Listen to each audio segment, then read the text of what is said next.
This man risked it all for a channel with 2,000 YouTube subscribers and is now paying a $7 million debt.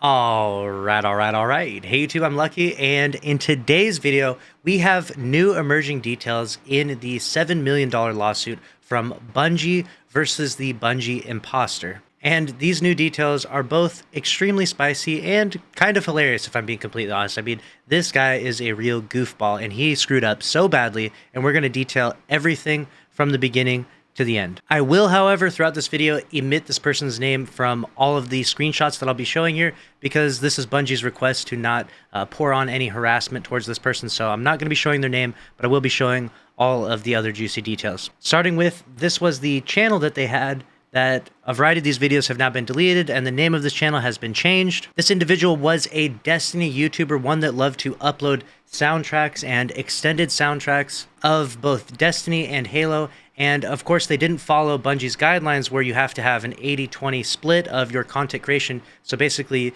you can use up to 80% of Bungie's assets, but you have to incorporate your own unique spin or twist on it using 20% of your own unique assets. So basically, you can't just upload Bungie's soundtracks or Bungie's songs as your own videos. So because of that, they received a copyright strike from Bungie on one of these videos, presumably. And after receiving that copyright strike, they got the email from the CSC, which is a company that works for Bungie, and they used that email to then impersonate an employee from the CSC and then issue a bunch of their own copy strike takedowns against a ton of other YouTubers. I believe it was 96 false takedowns in total. And one thing, as I started to do my research, that I found that was really hilarious was a screenshot that was actually saved here, where Bungie actually addresses this on March 20th, saying, "We're aware of a series of copyright takedowns on YouTube, and we're actively investigating. This includes content on our own Bungie channels. These actions are not being taken at the request of Bungie or our partners.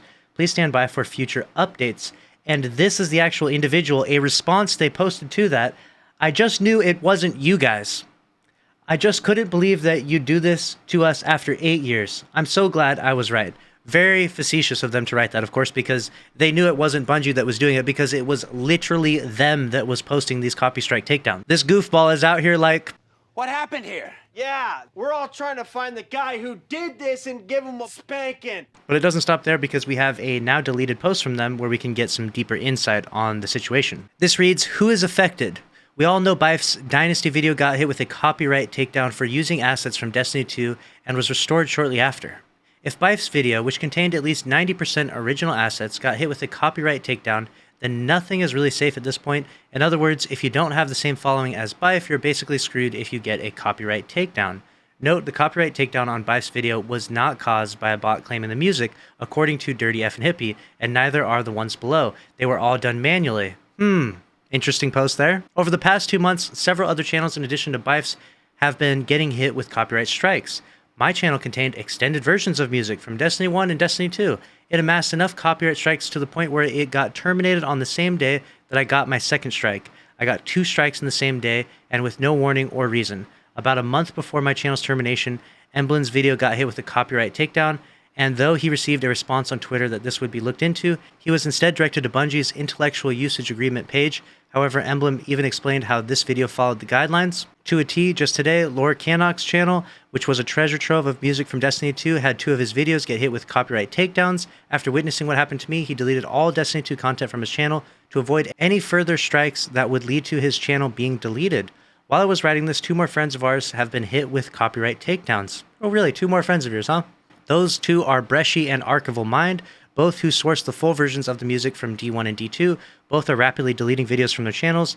Also, a few hours before this, Promethean had announced that he was deleting a huge portion of his videos in response to the recent vicious takedown. So presumably what I take from this is that their half-baked plot was that Bungie was striking a variety of different music videos inside the Destiny 2 YouTube community, and they were going to impersonate Bungie, falsely strike a variety of videos, get Bungie to apologize for this, and hopefully remove all of the strikes, presumably from their channel as well, which sounds like a scheme that almost could potentially work, but you have to realize that you're messing with a business that's a multi-billion-dollar business. Remember months ago when we reported that Sony bought them for like over $3 billion?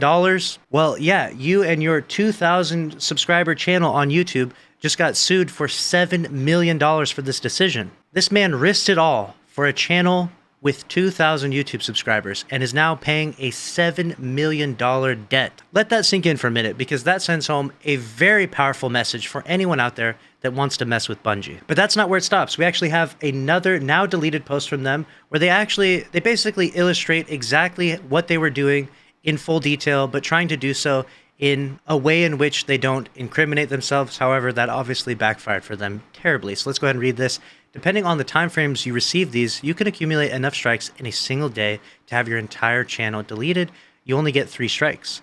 Virtually anyone can falsely represent a copyright holder and take down videos on their own by filing out a simple form. Oh really? Tell us more about that. Takedowns are only reversible by A, contacting the claimant through their email, or B, submitting a counter notification, which basically requires you to dox yourself to the claimant and has to be reviewed by YouTube. Unless your video has absolutely nothing relating to the content that it's being taken down for, or you have a huge following on social media, then good luck with this. Why this all matters. Many people don't seem to grasp that once a YouTube channel gets 3 copyright strikes, they're done for. All those videos you watched or listened to cannot be recovered for anyone to enjoy ever again, especially long after the game's content is inaccessible through traditional methods. That's why people need to use common sense and realize that not all copyrighted material is infringement or harmful to the original creators. Ah yes, I think we could all learn a good lesson of common sense from this individual. One of the sadder parts about all of this is that this person was a member of the Destiny community, and at the time they made this post that you can see right here, they actually issued 38 copyright strikes, and some of them were actually against their own friends within the YouTube and Destiny community. That's going to be a wrap on this video though. Those were all the details that I could figure out about this individual on this story. If you enjoyed the video, make sure to subscribe with notifications on. I'll keep you up to date on all the news in Destiny 2. Smash the like button. I'll see you in the next one. Later.